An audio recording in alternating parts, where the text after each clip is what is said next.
Honorable Leader of the NDC Group in Parliament,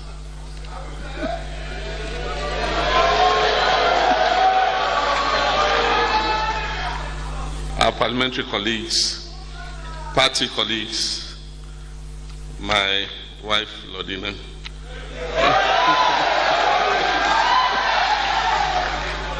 Let me begin by thanking Dr. Keselato Forsen for that very impressive and very concise and accurate presentation on the dire economic situation that we find ourselves in as a country. And I say good evening to everyone who is joining us from wherever you are in the world, and especially to those of you who've made time to join us here at the UPSA auditorium as we talk about building the Ghana we want. Dr. Atto-Forsen's presentation has laid bare the stark and objective yet depressing reality of our country today, how we got here, and the dreadful consequences that it has spawned. I'll begin by talking about Ghana's economic situation today, just to recap some of the things that he has talked about. Ladies and gentlemen, in the last few years, our economy has lurched from crisis to crisis, ultimately resulting in the most debilitating living conditions in several decades. Within a space of 10 months, our currency, the Ghana cedi, has depreciated by over 62% against the US dollar, which is the highest level we have ever reached in recent memory. Our public debt is projected to hover around 522 billion Ghana cedis by the close of this year, with a corresponding debt to GDP ratio of above 100%. Indeed, as Atto said, the World Bank puts it at 105%, 104%. The debt service obligations rising from this is monstrous, and it's making it impossible to provide financing for almost all sectors of the economy. The wage bill has gone up due to unbridled recruitment into all sectors of the public service, resulting from a poor capacity of the private sector to mop up the teeming youth graduating from all levels of our educational system. Worse still, Ghana has been classified as a country with the highest likelihood of debt default, which reflects the multiple downgrades that we have suffered recently by international credit agencies. As it stands, we remain firmly shut out of the international bond market. Inflation is almost hitting 40% and is set to even rise higher. Amidst all the contestations about the credibility of the method that is applied for determining inflation, some finance and economic experts believe that the reported inflation numbers, as with other economic indices, are worse than the published narratives. Ghana is on record as having the highest food inflation in the world at 122%, notwithstanding the much touted but grossly mismanaged Planting for Food and Jobs program. We're grappling with treasury bill rates of about 30% as local investors in our financial instruments suffer huge risks associated with lending to government. We're also experiencing massive reverse capital flows, with investors losing confidence in our economy and pulling out their resources in droves. It is estimated that as much as $2 billion have been taken out of our economy by investors who fear the West since the beginning of this crisis. Cote d'Ivoire and other neighboring countries have become the latest operational destination for many of these international investors, while others have pulled out completely from Ghana and West Africa. These are not just abstract numbers or vague data. They offer a bird's eye view of the state of our economy and translate into our everyday lives and our everyday struggles and suffering. They underscore our reality and the devastation millions of Ghanaians' households are facing and going through today. Ladies and gentlemen, the daily price increases, unending fuel price adjustments, ever-rising inflation, a fast depreciating currency, corruption, arrogant and insensitive leadership, and the waste of scarce resources have all combined to make life simply unbearable for the generality of Ghanaians. Prices of items including everyday medication, salt, gari, and cooking oil are constantly on the rise. If you do not buy an item at a particular point in time, you are likely to find that the price has significantly increased a few hours later when you go back to the shop. The mortgage market is collapsing and is threatening the financial plans of many Ghanaian households. Mothers suffer heartbreak each day because they cannot afford to feed the children like they used to. Countless young people with enormous potential are struggling to pursue their lifelong dreams because of financial problems. Small entrepreneurs are struggling to break even and are suffering to keep their businesses open against great odds. This is not just an installment in cyclical hardship, and we should not pretend that it is. Investments have been lost, businesses have been destroyed, the pharmaceutical sector threatens to increase prices further and are threatening to reintroduce the obnoxious cash and carry system.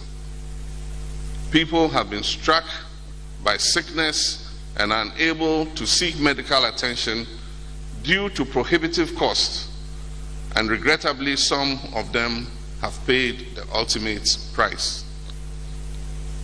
The standard of living, purchasing power, life savings, and quality of life of ordinary Ghanaians is depreciating by the day. Many are terrified that tomorrow may be worse as they struggle with uncertainty of our current situation.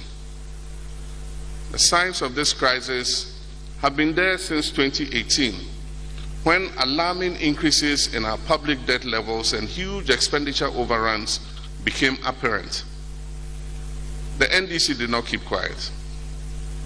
When it became obvious that we were heading for the ditch, we spoke up. We advised government. We made suggestions. I even asked government to desist from the creative accounting through which the finance minister, Ofori-Atta, was selective in presenting budget data and thereby creating a picture that was rosy but was far removed from reality. All these fell on deaf ears. Government became ever more brazen and reckless and moved mismanagement of this economy to dizzying heights in the run-up to the 2020 elections, amidst boastful claims that they were the best managers of the economy.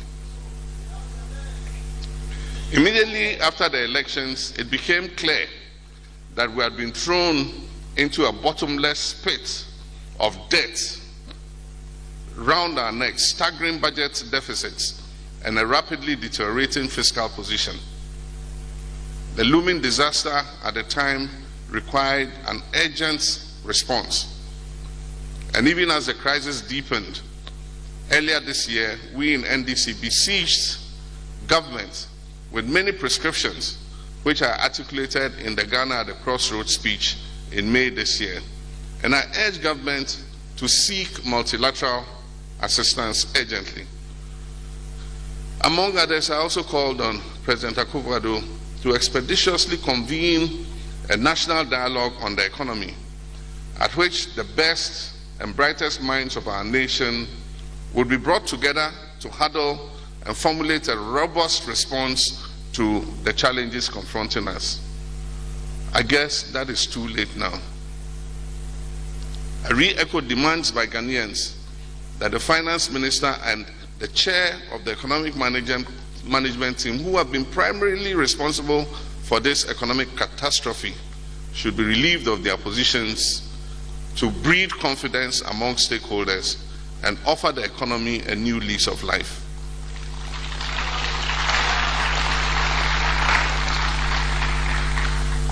I asked the President to deploy some of the arsenals from the presidential toolkit and reshuffle his government to inject innovation and freshness of thinking into the running of the country.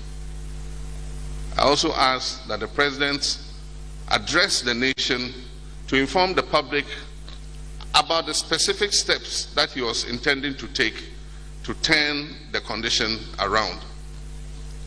This address was meant to calm the anxiety of the investor community and rally Ghanaians behind any such effort that he was willing to take. Regrettably, the President dug in and failed to do any of these suggestions.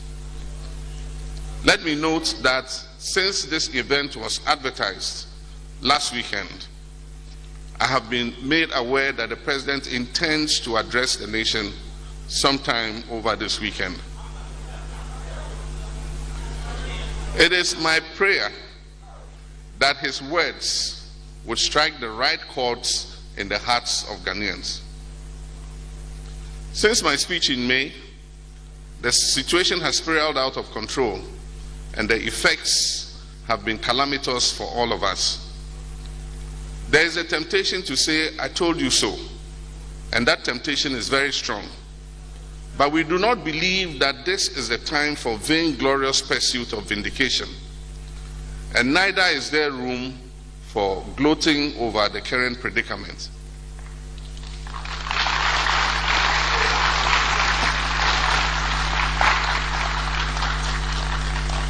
But even now, as Ghanaians continue to suffer, there is a desperate attempt to shift blame. In almost robotic fashion, governments and its hirelings recite the same verse in unison, that we are in this perilous situation only because of COVID-19 and the Russian-Ukraine war. Despite overwhelming evidence to the contrary. In fact, because of COVID-19, the government received more than 6 billion in windfall from both domestic and external sources. But for the deep hole in our finances and the reckless election 2020 expenditure, this should have been sufficient to protect Ghanaians against the COVID disease and promote post-pandemic recovery.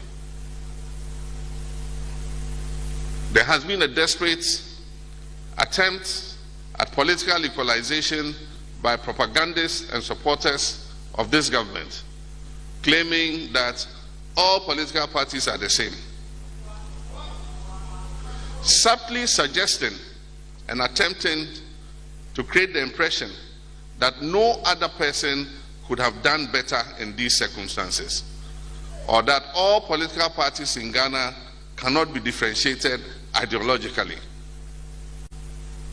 For the avoidance of doubt, we in the NDC will not have dared been as reckless, nor would we have been allowed to be as irresponsible in the handling of the public purse and the nation's resources as the MPP has done.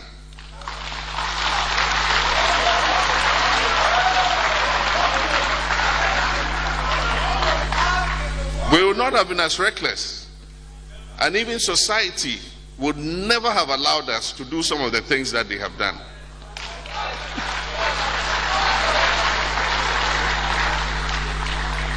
We've had our own set of challenges in government, but nothing we did or the outcome thereof has come anywhere near close to the disaster unfolding before our eyes today.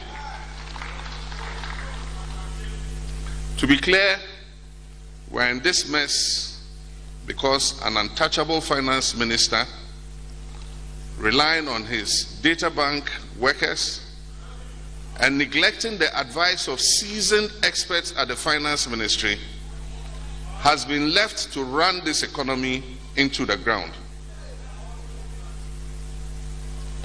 We're in this mess because the so-called solid economic management team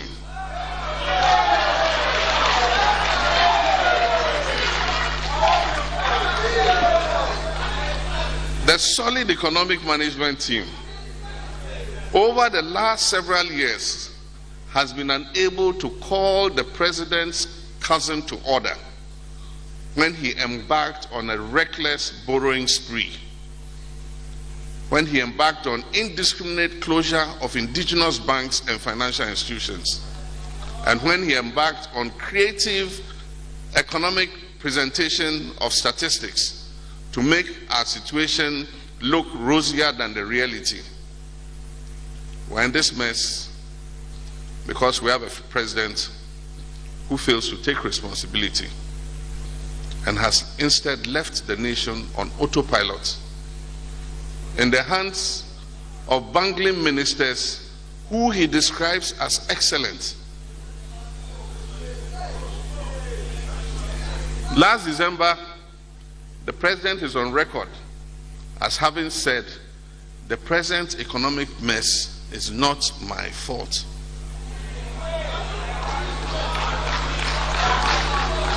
Refuses to accept responsibility.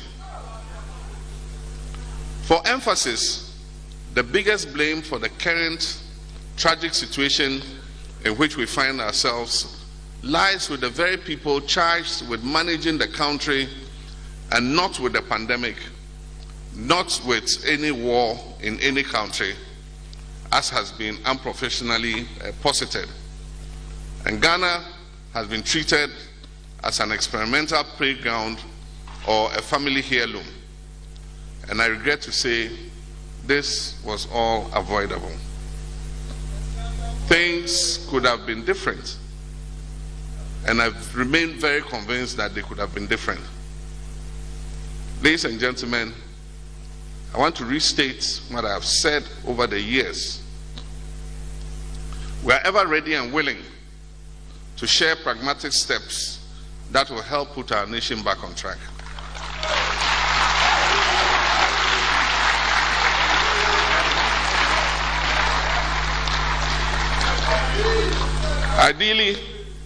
Ideally, in situations like this, backroom channels of communications should exist between the ruling party and the opposition to allow for exchange of views on important matters of national interest to the benefit of Ghanaians. Unfortunately, that has not been the case under this government, for which reason we in NDC are compelled on almost all occasions to engage the people of Ghana directly on some of the things we believe ought to be done to mitigate the untold suffering of our people and get our economy back on track. Even though government has requested for an IMF program, the lateness of the decision and the extent of economic decay means that an early approval of a fund program could prove elusive. It may take a couple of more months before an agreement is reached on a program between Ghana and the fund. In the meantime, there is the need to stem the rapid decline in the economy and reduce the unbearable hardships Ghanaians are going through. It is for this reason that I intend today to dwell more on solutions, as the state of the economy and the current fallouts are very well known to all of us. We have already put out an 11-point proposal that could have arrested the decline before we got to this critical point. Many of these proposals were outlined in my Ghana at the Crossroads speech in June and are still relevant and can be implemented, even though belatedly, to help address the problems we face. Many months after government reluctantly decided to request an IMF program, it has failed to coordinate and communicate any credible homegrown plan for consideration by the fund and Ghanaians at large. When we approached the fund for a program in 2015, we did so only after putting together a robust homegrown program, which the IMF adopted almost in its entirety, save for a few minor alterations. Ladies and gentlemen, the immediate causes of this economic disaster we face are the unacceptably high public debt occasioned by a reckless borrowing spree and our exceptionally large budget deficits arising out of over-expenditure, as Dr. Akufo-Addo said. These two problems, debts and deficits, have undermined the confidence in our economy and created very serious solvency problems for government. This has set up us on a vicious cycle of debt and even more debt. Because as he explained, we have to borrow to even pay debt. So you borrow to pay your debt. And that continues to become a vicious cycle of debt accumulation. Tackling these twin challenges would mark the beginning of the much-needed recovery. We know that some discussions are reported to have been initiated between governments and stakeholders on a domestic debt restructuring plan as part of the preconditions for securing an IMF program. This simply means that after mismanaging the economy and creating this crisis, Ghanaians and others who have invested their hard-earned money in government bonds and other instruments or executed contracts and supply programs awaiting payment will be asked to forfeit a part of their interest due them and a significant portion of the principal when it falls due or arrears that are owed to them. This is a very difficult and most unfair and unjust proposition. It is not for innocent people, investors and business owners to lose their investment when those who took the decisions and whose incompetence and mismanagement have brought us to this situation are not only still at post, but are being praised and protected by the president. The president must not only replace his finance minister, he must also reconstitute and take control of the economic management team himself.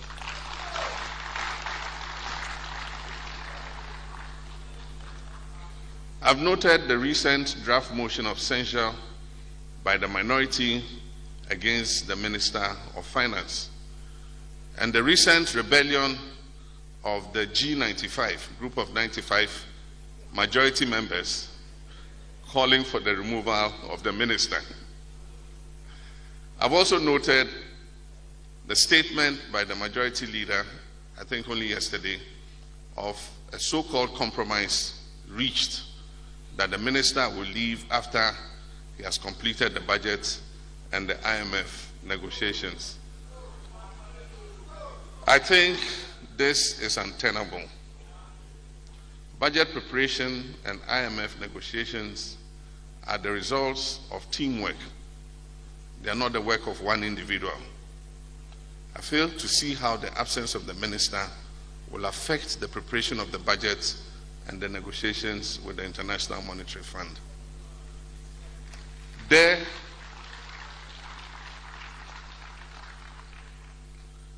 surely must be persons with the requisite experience in the MPP to carry on this work. After all, what happened to the mantra, we have the men?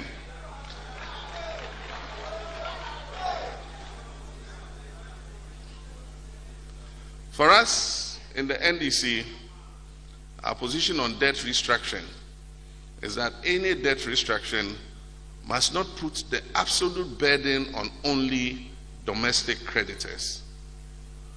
Restructuring of our debts must cover both domestic and external debts. I note that the MPP wants to do only domestic because they want to be able to quickly go back onto the international credit market. Ghanaians in the last few years have suffered severe erosion of indigenous capital. The banking sector clean out led to the loss of jobs and erosion of capital and savings of many Ghanaian families and businesses. Any debt restructuring restricted to cover only domestic debt would lead to a further erosion of local savings and capital, and would also severely weaken the Ghanaian banking system. Building the Ghana we want. 1. Reducing public debt service obligations and creating fiscal space. The biggest problem with our economy today is the huge size of our public debt, as Dr. Akufo-Addo told us, which is estimated to be something in the region of 522 billion by the close of the year 2022. This must be immediately tackled and stopped from growing further. And so to achieve this, these are some of our suggestions. There must be an immediate moratorium placed on all non-concessional borrowing. Again, government must actively canvass our bilateral partners for more concessional financing and grants. Again, there must be a stop to central bank financing of government above the allowed 5% threshold. The current printing of money by the central bank to finance government's deficits is further fueling inflation, because the bank is printing money and using it to finance government's deficit. Governments must stop collateralizing statutory funds for the purpose of taking more loans. The wanton collateralization of these funds has been very unhelpful. It has limited the financial space of the statutory funds, such as GET Fund and the District Assembly's Common Fund. Government should desecuritize these funds and add them onto the public debt as part of the discussions on debt restructuring. We estimate that if the proceeds due ESLA, GET Fund, the Road Fund, etc., are freed of the burden of collateralization and the independent power producer payments are renegotiated, government would have access to a total of about 16 billion in 2023, 17.6 billion in 2024, and 19.4 billion extra fiscal space in 2025 from these funds alone.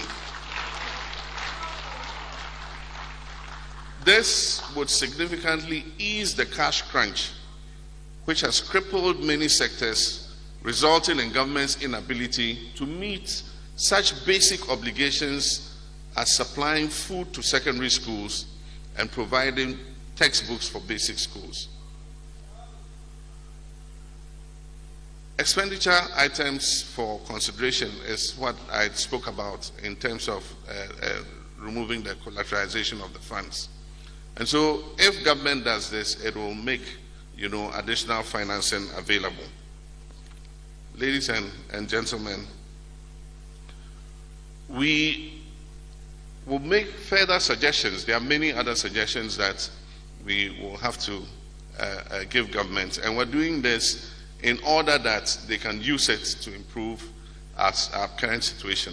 We also recommend that legislation should be passed to prevent any future collateralization of statutory funds. We should make Parliament regulate the issue of collateralization of funds so that no future government is able to do that. Again, government should also begin work to amend the enabling legislations of state-owned enterprises like the Ghana Cocoa Board to prohibit them from engaging in non-core quasi-fiscal functions. Cocoa Board is currently, as Dr. Akufo-Addo said, reeling under a debt of about 14 billion Ghana cedis. From a situation of about 1.5 billion cedis in 2016, currently Cocoa Board owes in cocoa bills alone almost 14 billion Ghana cedis.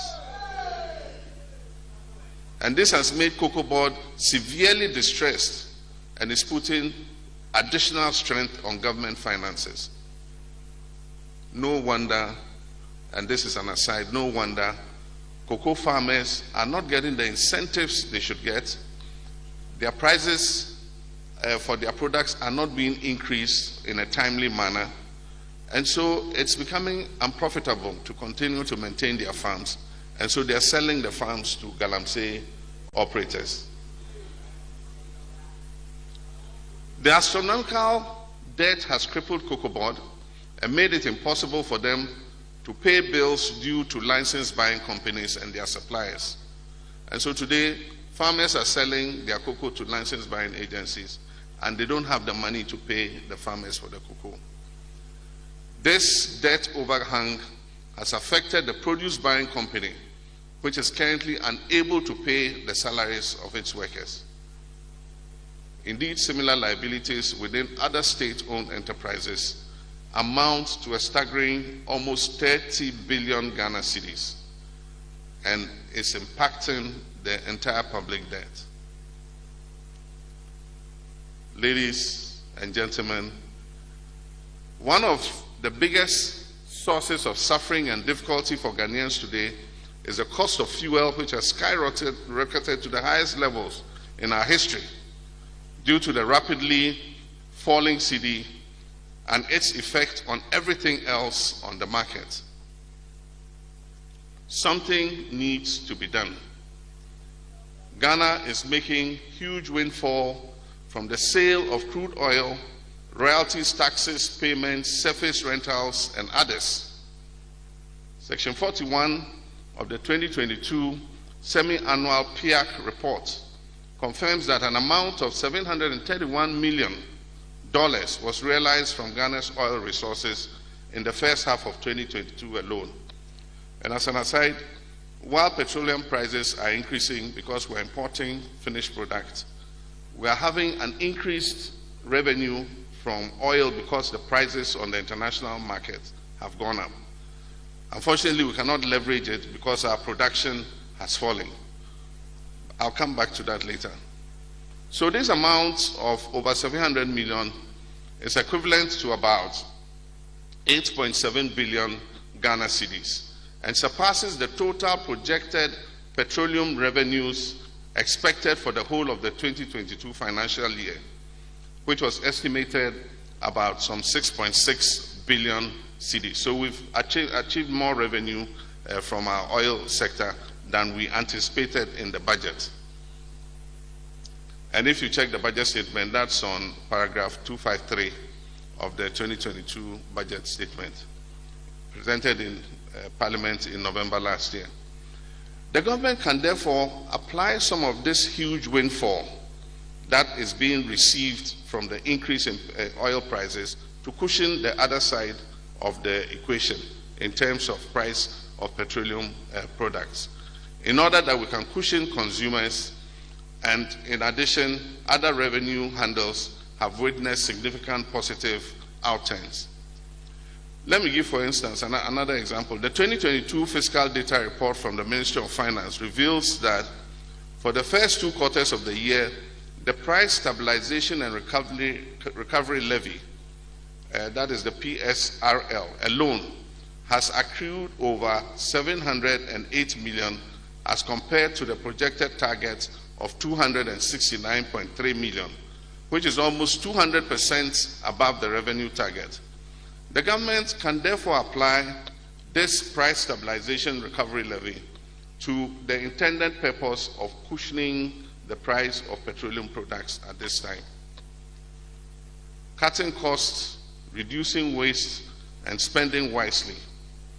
One other major problem that has brought us to this point is the reckless and frivolous spending of our scarce natural resources.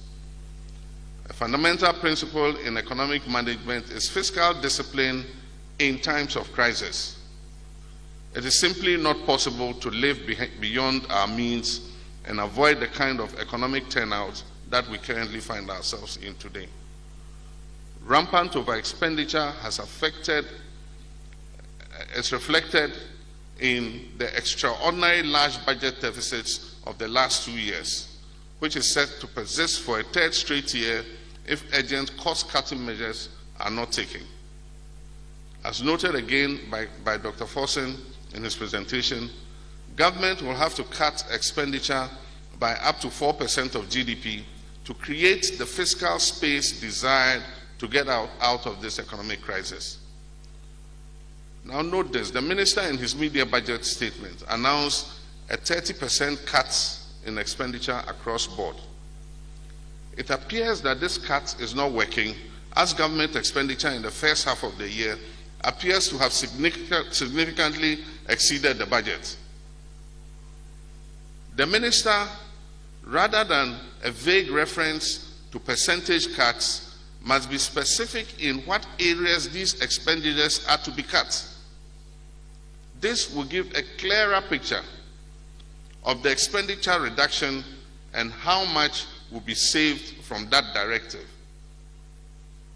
Drastic action must therefore be taken to reverse the cycle and bring public expenditure within acceptable and prudent levels.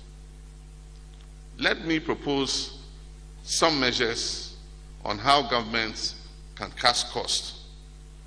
One is the size of government.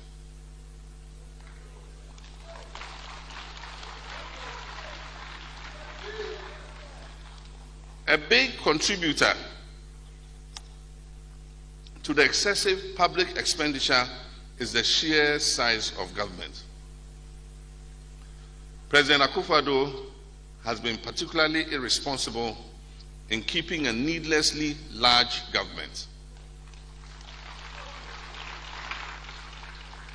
At a point, we had over 120 ministers in his government, with hundreds of political appointees at the presidency and others attached to ministers and other state organizations.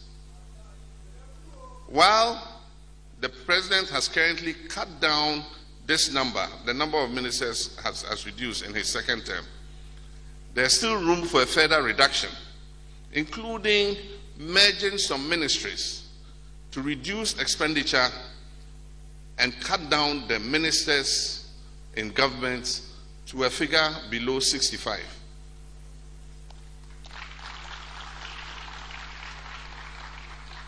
It's also necessary to trim the large number of political appointees who have sought refuge in the Flagstaff House. This will reflect the necessities of the time and the need for modesty and prudence. Secretariats and agencies. There are also too many agencies created overnight by this government without any functional necessity that need to be scrapped or merged for efficiency to ensure savings to the public purse. For instance, we have a free SHS secretariat.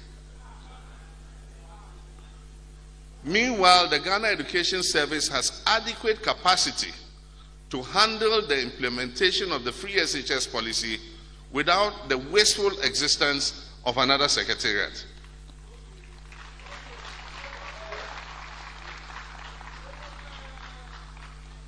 Again, why create and staff a one district, one factory secretariat with new project vehicles and other cost items when the Ministry of Trade and Industry has an industrial development unit that is well placed to enhance the industrialization policy of government? The National Entrepreneurship and Innovation Program, the National Employment Agency, MASLOC, Ghana Enterprise Agency, and the many other agencies could be merged into one entity under the Ministry of Labor, Employment and Labor Relations.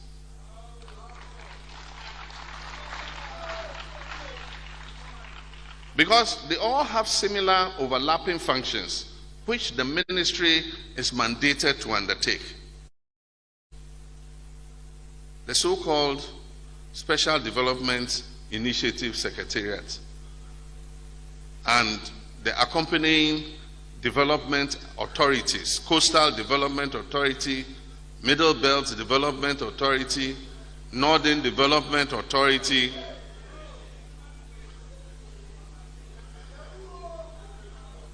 all these must be scrapped, and their supposed functions should be sent back to the Ministry of Local Government and the Metropolitan and District Assemblies.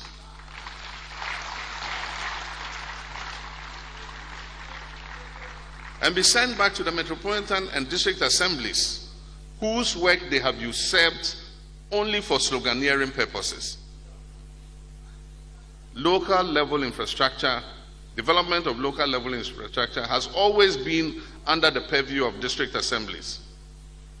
All that is required is the timely release of their common fund and any other additional resources that they will be well placed to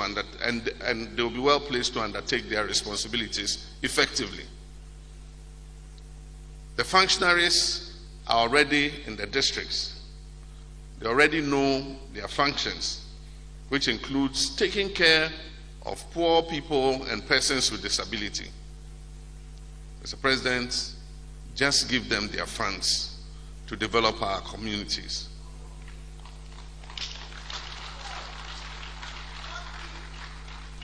The MMDAs are by far better custodians of local economic development than the development authorities. Let us empower them. The next place to cut is Office of the President.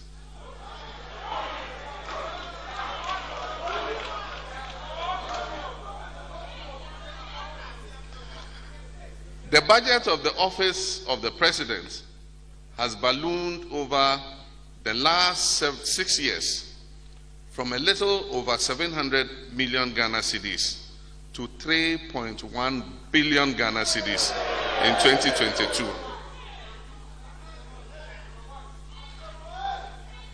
For expenditure rationalization to be successful, it must start first with the President's office. I believe that substantial savings of more than 1 billion cedis can be made by slashing the budget of the Office of Government Machinery. And certainly, the use of chartered aircrafts for presidential travel must be one of the first items to cut. Checking waste and corruption. We need to introduce stricter public financial management guidelines and regulations. A tougher sanctions regime must be introduced to check the hemorrhaging of about 17 billion Ghana cedis every year, as contained in the Auditor General's report. This must be vigorously enforced to curtail the appalling waste and corruption that the Auditor General unearths every year. Everything must be done to win the fight against corruption. It is quite clear that government has lost its will in this fight. It is a notorious fact that corruption appears to be defeating the government of Nana Akufo-Addo.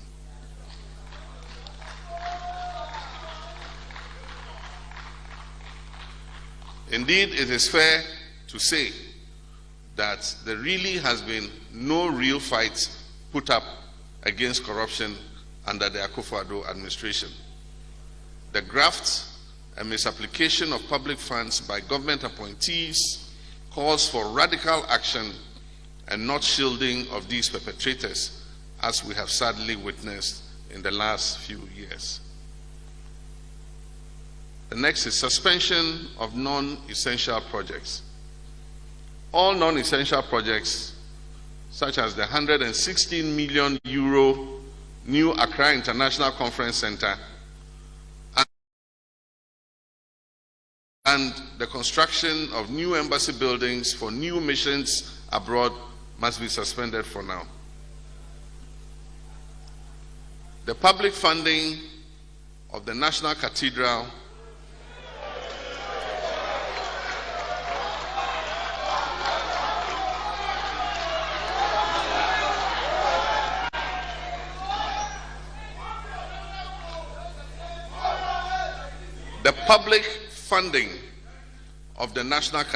particularly at this time, must stop.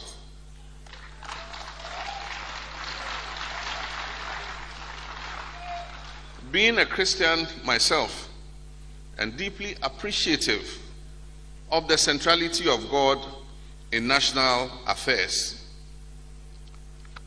I agree with most Ghanaians who believe that the project cannot constitute a top priority of government at this time, warranting further injection of scarce public funds. If it must be built, it must be built with private funds.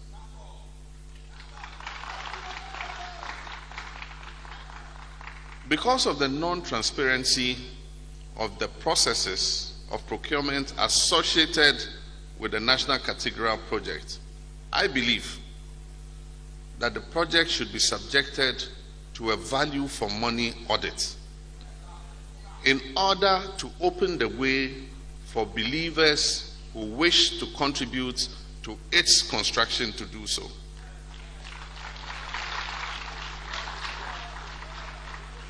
Because the estimated $400 million needed for a project like this is gargantuan. And for those who wish to contribute to it, they must be given the assurance through a value for money audit that every CD that they put into this project is worth putting in the project. And this for MPs. Similarly, the proposed building of constituency MPs, offices for MPs should be shelved for now until the economy is out of the woods.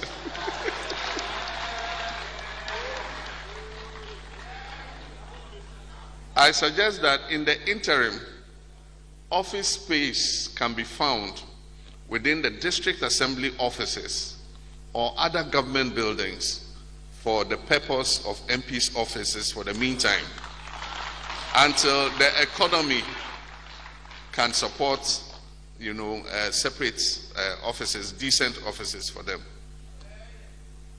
In our current economic state, public funds must go into projects that are necessary and which meet the pressing needs of our people in our communities. Such projects must have tangible and measurable impact on job creation and national development. If it's not too late, we can pull out of hosting the All-African Games.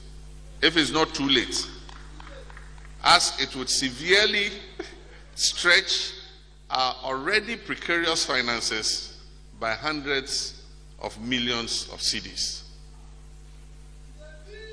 Public procurement. There must be a greater transparency in public procurement. As a result, value for money audits and assessments must be made of all projects procured by sole sourcing or restrictive tendering. We should institute a strict and irrevocable precondition for government and parliamentary approval of all public contracts and transactions above an agreed value. Stabilizing the currency, cutting the import bill, and job creation. My brothers and sisters, the above remedies represent some of the short to medium term proposals for government to mitigate the imminent collapse of our Ghanaian economy. There's, however, the need for broad, long-term economic governance and structural reforms that will guarantee sustained socio-economic growth for our country and help us avoid some of the mistakes that have led us to this perilous point.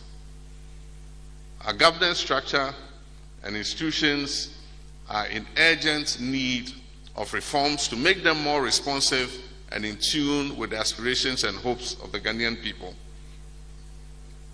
We have known for decades that the economic model and structure we operate cannot deliver the needed development, and certainly not at the pace that we desire. We do not stand a credible chance among the Committee of Nations if there are no fundamental shifts in our economic structure, which has remained a raw material producing and heavily import-dependent country.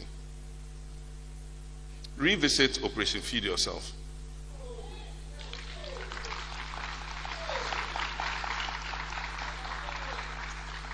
General Achampong, despite the depraved corruption that swallowed him up in later years, was off to a good start in the early part of his regime.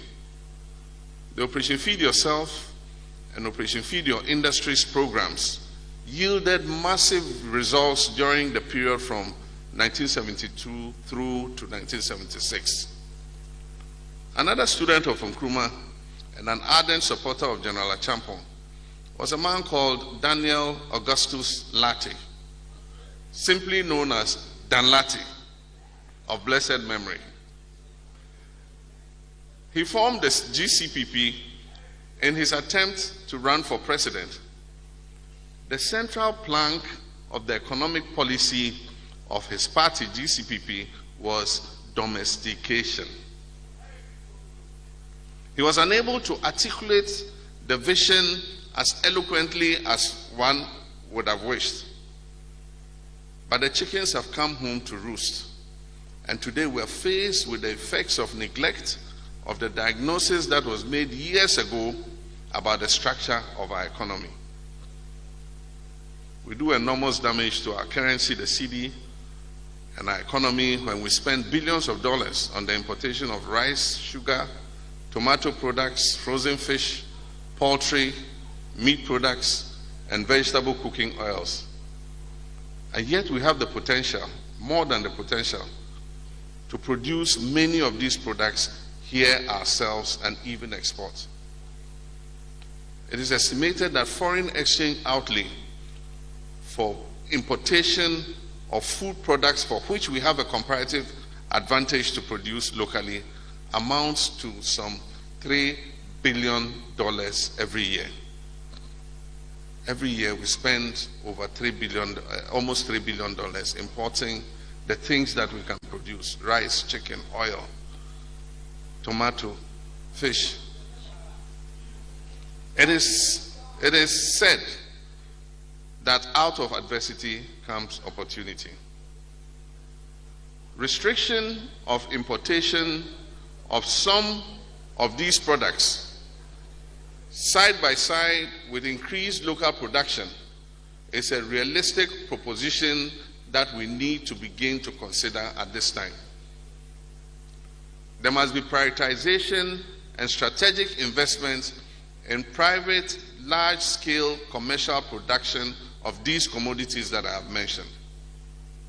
We cannot sustain progress in agricultural production based only on the support of small-scale producers. Government must support large-scale commercial agricultural production to achieve food self-sufficiency and to cut down our huge food import bill. We must look at the entire value from production to processing to marketing. Also leveraging the petroleum and energy sector. It is not beyond us to do this, as we demonstrated a few years ago when we built a gas processing plant at Ituabo.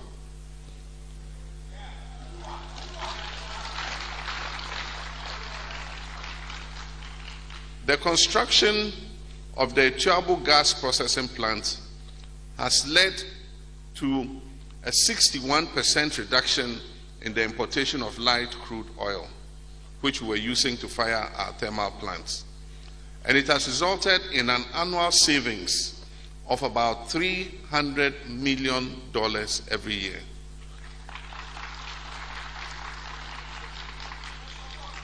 The plant also supplies about 50% of the nation's LPG needs, the cooking gas that you use, 50% is produced by the Atta plant. So this combined, the LPG production and the production of gas, leading to a stoppage of importation of almost 300 million, has helped to reduce our forex outlay. Can you imagine if we had to spend 300 million this year, in addition to the current problems we're facing with our foreign exchange? Thanks to the vision of President Atta Mills of blessed memory,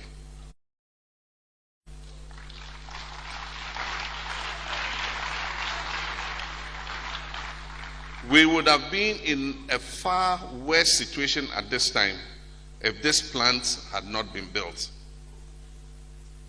We must expand the capacity of the Ghana National Gas Company to extend its distribution pipelines. As a matter of urgency, there's the need to revamp the Tema Oil Refinery and ensure that the refinery processes our domestic crude oil, as we started to do under my administration. Before we left office, we delivered the first consignment of locally produced Ghanaian crude to the Tema Oil Refinery for refining. This will not only help prevent fuel shortages, but will also reduce the demand for foreign exchange cover to import finished products. Significantly, it will reduce it. Currently, about $400 million is required every month to import finished petroleum products. Another sector we can develop to rake in much needed foreign exchange is the power sector. With the completion of the 330 kV Kumasi-Bolgatanga line, which began in March 2016 under my administration, the country is poised to export additional power to the Sahelian regions. We're accused of overproducing power, more than we needed. But we had a plan. We're building a line that would evacuate that power to supply Burkina Faso, Niger, and Mali.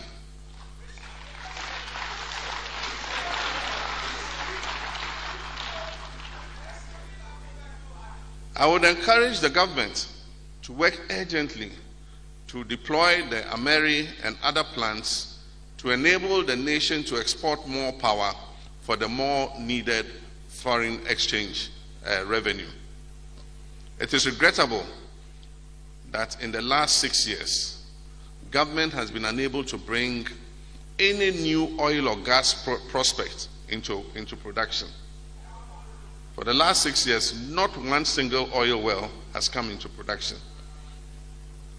This administration benefited from the additional revenues produced by the 10 and Sankofa fields, which were fields that were fast-tracked by the NDC administration under my presidency.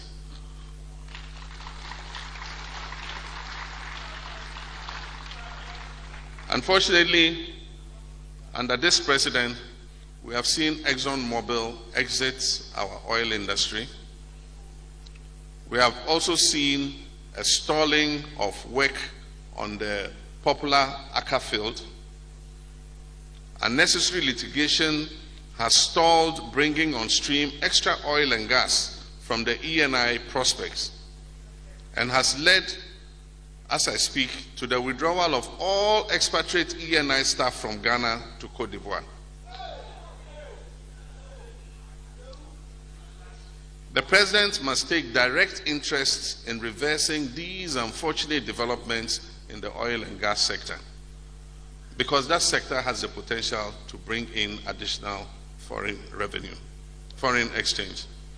This sector has the potential to rake in additional revenues, especially now when, as a result of global circumstances, the price of these petroleum products, oil and gas, have gone upwards significantly.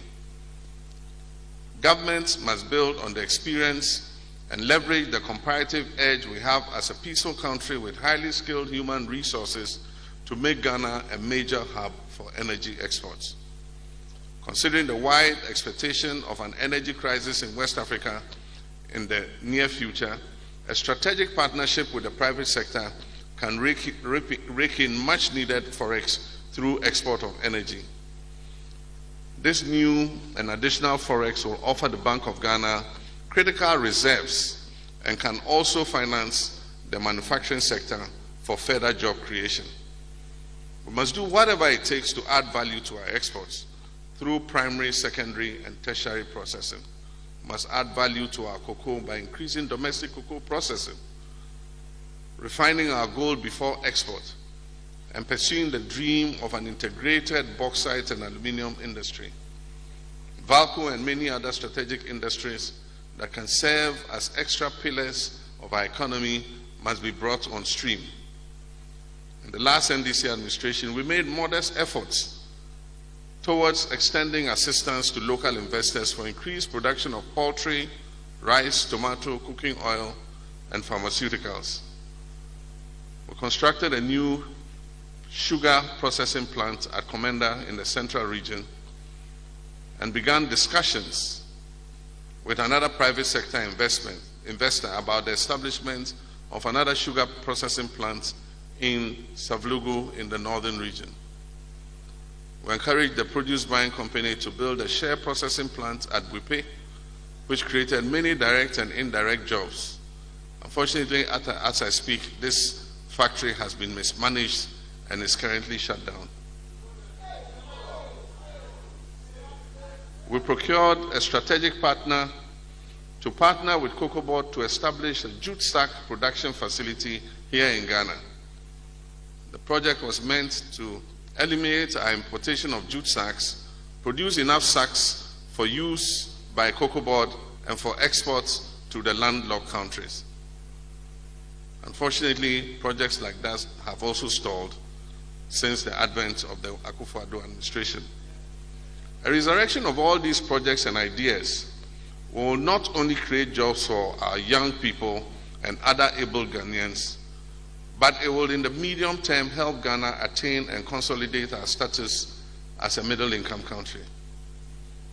We must plug the loopholes in our gold export industry to reap better returns from the extractive activity that is causing so much destruction to our environment. It is trite knowledge that the figures we capture in respect of our gold exports are far lower than the quantity of the gold metal that leaves our shores every year. Better accountability in the gold sector can yield hundreds of millions of dollars more for the national kitty. Now, you the citizens, what can we do as citizens to help this situation? It is said that desperate times call for desperate measures. There is no denying that we are in desperate times.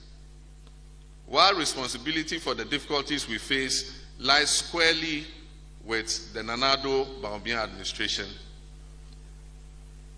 there are things that we too can do as citizens in our own small way to minimize the suffering we're going through and help government turn the situation around.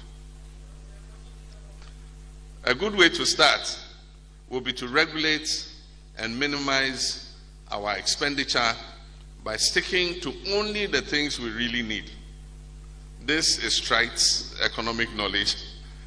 We must stick to only the things we really need. We must eliminate ostentation as much as possible. As much as possible, we need to acquire and sustain a taste and preference for locally manufactured products.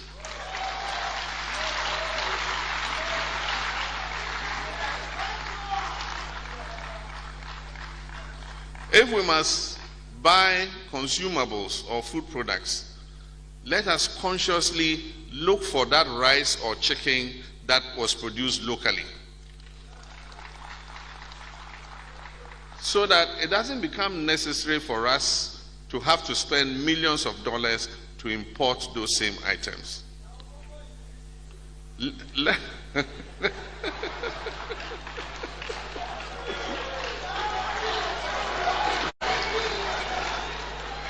Thank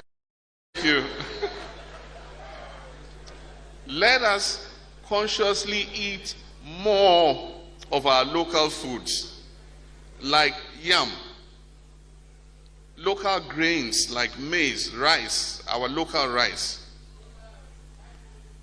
cassava, beans, gobe.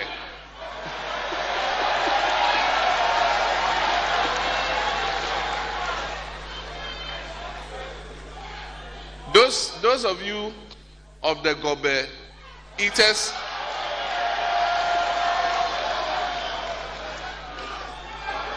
the Gobe Eaters Association, you are doing very well for Ghana.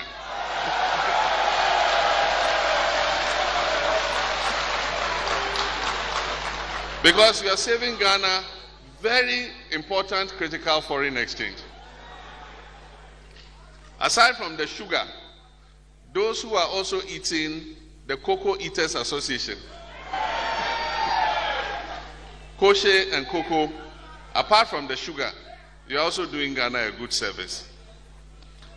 This way, we reduce demand for foreign currency and we reduce the pressure on our currency and boost domestic production to create a win-win situation.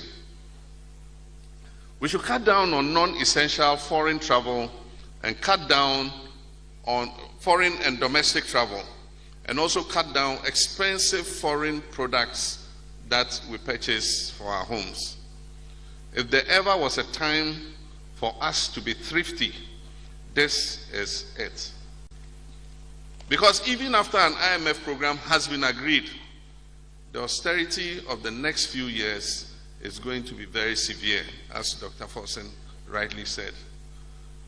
We save scarce family resources. We must save scarce family resources and use them only for the most priority expenditure. I was touched by the news that one of the biggest manufacturing companies in Ghana had extended a one-off cost of living payment to employees to ease their suffering. And I know that there are many other companies willing to do this, but they are afraid that they will be taxed, for that extra outlay. This is a humanitarian gesture I would encourage many more companies to emulate, because the suffering is real and intense. I'd also propose that, just as happened during the COVID-19 initiative, when businesses that had the possibility to give their employers the opportunity to work from home on some days, we must look at this again as a possibility, because it will prevent them from having to drive or spend money on transport to go to work.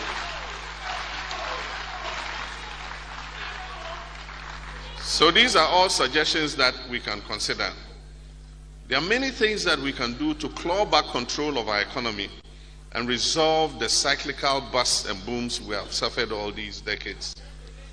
The NDC 2020 manifesto contained many of such bold proposals that can move our country forward. These include the Big Push infrastructural plan, whose major plank was for the implementation of critical and relevant self-financing national economic infrastructure to facilitate our rapid socio-economic development. Currently, with the imminent IMF program, aspects of this program where priority was given to self-financing projects will be relevant in our present circumstances. Also, a well-labeled, tabled, and widely agreed consultation can approve a 10-year priority investment program. The Atrabo gas plants and the Kotoka International Airport Terminal 3 projects are examples of this model of self-financing infrastructural projects. They are yielding benefits for our nation even as we speak, and they are generating revenue and paying for themselves. These policy proposals remain as relevant today as they were at the time that they were formulated in 2020. And this government is free to adopt some of these measures as and when they please, as we have outlined tonight to save our country. In building the Ghana we want, we must all put our shoulders to the wheel. We in the NDC value the mandate that is bestowed on us periodically to govern this country, and we do not intend to ever abuse it whenever we're given the privilege by Ghanaians to form any future government.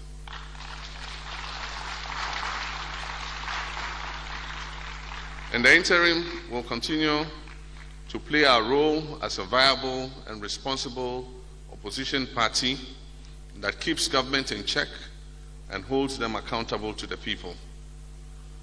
It is in that spirit that we have outlined the above measures to help resolve the economic mess we are in and bring some respite to the good people of Ghana.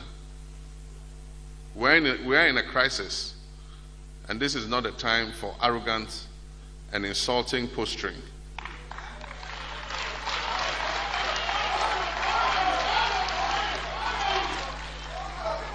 This is a time for listening. It's a time for utmost humility. And it's a time for honest contemplation. It is time to admit and accept where we have gone wrong. It is time to bring our suffering people together, to unite our people. It's a time to promote unity and seal the cracks. It's a time to demonstrate leadership and sacrifice. I mean genuine sacrifice in the interest of our people, in the interest of our country and our children's future. The scripture tells us that although we may fall, we can rise again.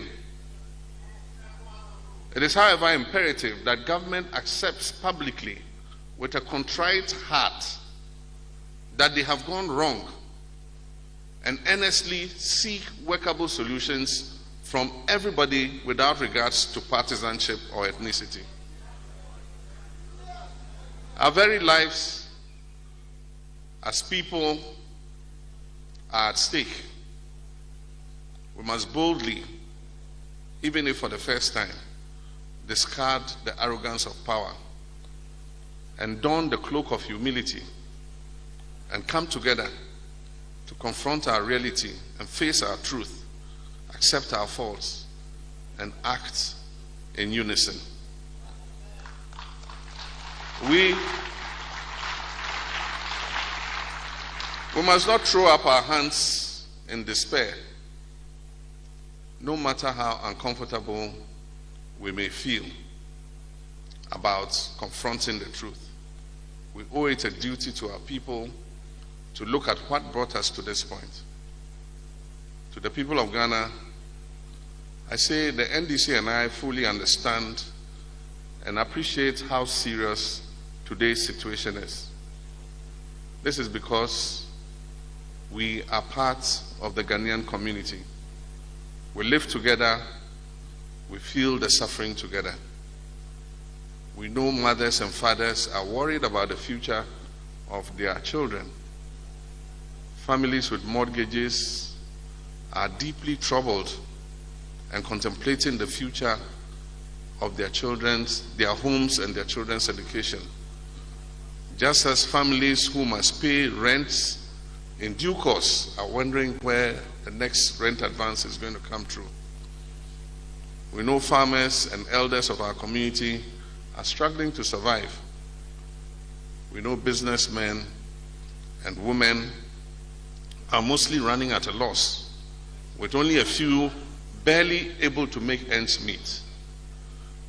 But let me assure you, you are not alone, and you will never be alone.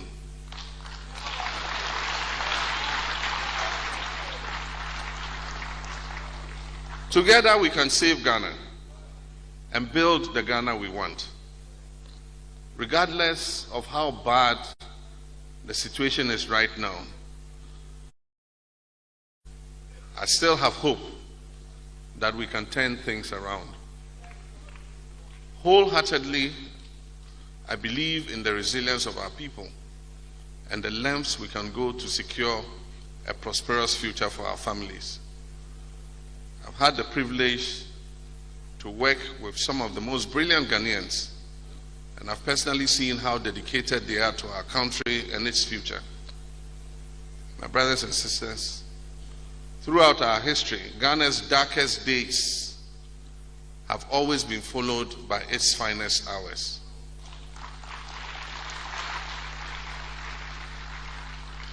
We always mobilize when all hope seems lost. We always come together when nobody gives us a chance. We always turn things around for the better, regardless of how grave the situation is. The fighting spirit that we all share as Ghanaians will never leave us, despite the numerous attempts employed by many to break it.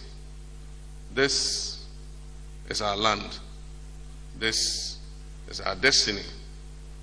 We're ready to move mountains to protect and build the Ghana that we want. Let us rise. Let us hold each other's hands. Let us put our shoulders and minds to the wheel. Let us protect and defend our democracy. And let us build the Ghana we want. As I conclude, let me state, and I agree with the President, and wish to add my voice to his call on our armed forces and security services to remain loyal to the states and the Constitution.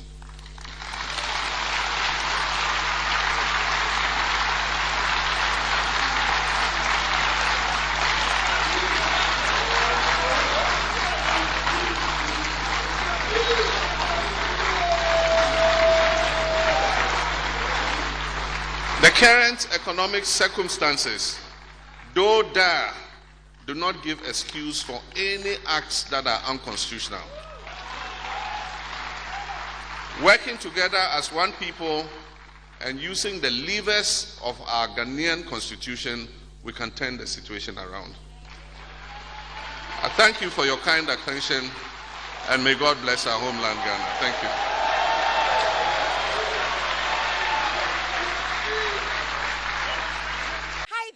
You remember when we used to eat Gary soakings? When you unkatse kakra, nido kakra, what the milk I want, and I say Milo. No boo blog and so It is on that reason I have got myself tasty Gary from I Shine Foods. So what peba, soakings, and as a baby be up the Gary here. And they tasty Gary from I Shine Foods. And to call them, we'll put the number below. Try it and thank me later. Yes, Nana, I say so.